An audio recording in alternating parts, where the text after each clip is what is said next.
صحابہ کرام کے لیے دریاؤں اور سمندروں کا مسخر ہونا۔ حضرت قیس بن حجاج اپنے استاد سے نقل کرتے ہیں کہ حضرت عمرو بن عاص رضی اللہ تعالی عنہ نے جب مصر فتح کر لیا تو عجمی مہینوں میں سے بونا مہینے کے شروع ہونے پر مصر والے ان کے پاس آئے اور کہا، امیر صاحب، ہمارے اس دریائے نیل کی ایک عادت ہے جس کے بغیر یہ چلتا نہیں۔ حضرت عمر رضی اللہ تعالی عنہ نے ان سے پوچھا وہ عادت کیا ہے؟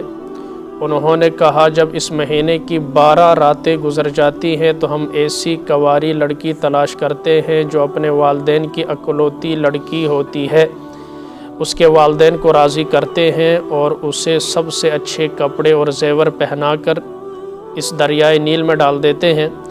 حضرت عمر رضی اللہ تعالیٰ عنہ نے کہا، یہ کام اسلام میں تو ہو نہیں سکتا کیونکہ اسلام اپنے سے پہلے کے تمام غلط طریقے ختم کر دیتا ہے۔ چنانچہ مصر والے بونا، ابیب اور مصری 3 مہینے ٹھہرے رہے اور آہستہ آہستہ دریائے نیل کا پانی بالکل ختم ہو گیا۔ یہ دیکھ کر مصر والوں نے مصر چھوڑ کر کہیں اور چلے جانے کا ارادہ کر لیا۔ جب حضرت عمر رضی اللہ تعالی عنہ نے یہ دیکھا تو انہوں نے اس بارے میں حضرت عمر بن خطاب رضی اللہ تعالی عنہ کو خط لکھا۔ حضرت عمر رضی اللہ تعالی عنہ نے جواب میں لکھا، آپ نے بالکل ٹھیک کیا، بے شک اسلام اپنے سے پہلے کے تمام غلط طریقے ختم کر دیتا ہے۔ میں آپ کو ایک پرچہ بھیج رہا ہوں، جب آپ کو میرا خط ملے تو آپ میرا وہ پرچہ دریائے نیل میں ڈال دیں۔ جب خط حضرت عمر رضی اللہ تعالی عنہ کے پاس پہنچا تو انہوں نے وہ پرچہ کھولا، اس میں یہ لکھا ہوا تھا، اللہ کے بندے امیر المومنین عمر رضی اللہ تعالی عنہ کی طرف سے مصر کے دریائے نیل کے نام۔ اما بعد، اگر تم اپنے پاس سے چلتے ہو تو مت چلو، اور اگر تمہیں اللہ واحد قہار چلاتے ہیں تو ہم اللہ واحد قہار سے سوال کرتے ہیں کہ وہ تجھے چلا دے۔ چنانچہ حضرت عمر رضی اللہ تعالی عنہ نے صلیب کے دن سے 1 دن پہلے یہ پرچہ دریائے نیل میں ڈالا، اور ادھر مصر والے مصر سے جانے کی تیاری کر چکے تھے کیونکہ ان کی ساری معیشت اور زراعت کا انحصار دریائے نیل کے پانی پر تھا۔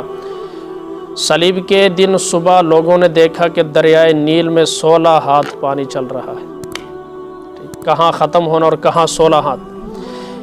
اس طرح اللہ تعالیٰ نے مصر والوں کی اس بری رسم کو ختم کر دیا۔ اس دن سے لے کر آج تک دریائے نیل مسلسل چل رہا ہے، خشک ہونے کا نام نہیں لیتا۔ قبیلہ بنو سعد کے غلام حضرت عروہ اعمیٰ کہتے ہیں کہ حضرت ابو ریحانہ رضی اللہ تعالیٰ عنہ ایک مرتبہ سمندر کے سفر کر رہے تھے، وہ اپنی کچھ کاپیاں سی رہے تھے، اچانک ان کی سوئی سمندر میں گر گئی۔ انہوں نے اسی وقت یوں دعا مانگی، اے میرے رب، میں تجھے قسم دیتا ہوں کہ تو میری سوئی ضرور واپس کر دے۔ چنانچہ اسی وقت وہ سوئی سطح سمندر پر ظاہر ہوئی اور حضرت ابو ریحانہ نے وہ سوئی پکڑ لی۔ حضرت ابو ہریرہ رضی اللہ تعالیٰ عنہ فرماتے ہیں، جب نبی کریم صلی اللہ علیہ وسلم نے حضرت علا بن الحضرمی رضی اللہ تعالیٰ عنہ کو بحرین کی طرف بھیجا تو میں بھی ان کے پیچھے ہو لیا۔ میں نے ان کی 3 باتیں دیکھی، مجھے یہ پتہ نہیں کہ ان میں سے سب سے زیادہ عجیب بات کون سی ہے۔ ایک بات تو یہ ہے کہ جب ہم سمندر کے کنارے پر پہنچے تو انہوں نے کہا، بسم اللہ پڑھ کر سمندر میں گھس جاؤ۔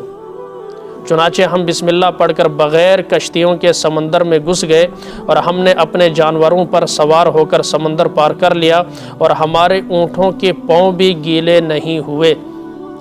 دوسری بات یہ ہے کہ وہاں سے جب ہم واپس آ رہے تھے تو ایک وسیع بیابان میں ہمارا گزر ہوا، ہمارے پاس پانی بالکل نہیں تھا۔ ہم نے ان سے شکایت کی، انہوں نے 2 رکعت نماز پڑھ کر دعا مانگی تو ایک دم آسمان پر ڈال کی طرح کا بادل آیا اور وہ خوب برسا اور اس نے اپنے سارے دہانے کھول دیے۔ ہم نے خود بھی پانی پیا اور اپنے جانوروں کو بھی پلایا۔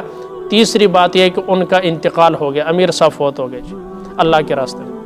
ہم نے ان کو ریت میں دفن کر دیا۔ ابھی ہم وہاں سے تھوڑا سا آگے گئے تھے کہ ہمیں خیال ہے کہ اس علاقے کی زمین پکی نہیں ہے، ریتلا علاقہ ہے، کوئی درندہ آ کر ان کی قبر کھود کر انہیں کھا جائے گا۔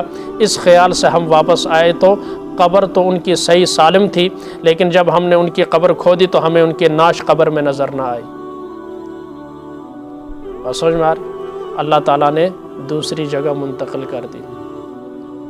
کیوں نہ وہ رب العزت اپنے بندوں کا احساس کرے جو اسی کے لیے بیوی بچوں کو راحت آرام کو علاقے کو اور اپنی زمین جائیداد علاقہ وطن ملک چھوڑ کر اللہ کے لیے نکلے ہوں۔ یہ آج ہمارا یقین غلط ہو گیا نا کہ کماؤں گے تے کھاواں گے، بناواں گے تے رواں گے، باہر جاواں گے تے حالات ٹھیک ہون گے۔ اوہو، جب یہ ہمارا یقین یا سلسلہ میرا دل ہے یہ سلسلہ چلاتے رہے، ایمان افروز واقعات ہیں۔ اب ایک سوئی دیکھیں، ڈگ جائے تو نظر بھی نہیں ہوتی، سمندر جو بندہ ڈگ جائے تو نہیں لبتا۔ دعا کیا مانگ رہے؟ یا اللہ تجھے قسم ہے کہ تو ضرور میری سوئی واپس کرے۔ اس زمانے میں سوئی تو ضرورت تھی، قدم قدم پر ضرورت آتی تھی، ان کے لیے وہی بڑا ہتھیار تھا، اللہ نے واپس کر دی۔ سمندروں کے اندر گھوڑے دوڑا رہے، اچھا آپ سمندر دیکھیں کتنا بڑا ہوگا، کوئی نہر تو ہے کوئی نہ بندہ پار کر لے نظر آئے۔ سمندر میں دن رات چلتے رہے، آرام بھی کیا، سارا کچھ کیا، کھانا پینا بھی کیا، لیکن پاؤں گیلے نہیں۔ اس امت کو یہ فضیلت ملی تو کیوں ملی؟ کنتم خیر امت اخرجت للناس، نکالے گئے ہو بابا، تم نکلو اللہ تمہارے سارے کام نکال دے گا۔ اگر تم نہیں نکلو گے تو پھر میں ایسے ایسے کام لگاؤ۔ کدھر جی؟ ہاسپٹل رش لگا ہوا، جیلوں کے باہر جاؤ دل خون کے عنصر ہوتا ہے، باہر رات کو جاؤ تو ڈاکو نہیں جان چھوڑتے، گھر میں آؤ تو بیوی بچے نہیں جان چھوڑتے، لگے ہوئے صبح شام۔ کیوں؟ ہم نے اللہ کا کام چھوڑ دیا، اللہ نے ہمیں بیماریوں کے اندر مبتلا کر دیا۔ ایسا ہے یا نہیں؟ اب ان ضروریات سے باہر نہیں نکل سکتے۔ آپ ہاسپٹل کے اندر جائیں عقل دنگ رہ جاتی، رش لگا ہوا ہے، لیکن نماز اتھے بھی نہیں پڑھتے۔